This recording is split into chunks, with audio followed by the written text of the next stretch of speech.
حضرت امام حسن سے آ کے وظیفہ پوچھا، اس شخص نے کہا حضور اولاد کوئی نہیں تو وظیفہ بتایا، تو آپ نے فرمایا استغفار پڑھا کر۔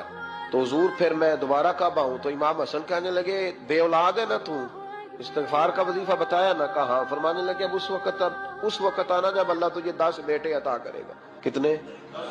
2 4 نہیں، 10 ہی کہہ دیے۔ تو حضرت امیر معاویہ رضی اللہ عنہ دیکھا، کہنے لگے حسن اتنا بڑا دعویٰ؟ آپ فرمانے لگے میں نے کہہ دیا نا تو اللہ فضل کرے گا، ہاں ہاں اللہ خیر کرے گا، خیر ہو جائے گی۔ وہ شخص کئی سالوں کے بعد آیا تو حضرت امیر معاویہ کو بھی ساتھ لایا، کہنے لگا حضور اللہ کے فضل سے اللہ نے 10 بیٹے عطا فرمائے، پورے 10 ہی اللہ نے دیے۔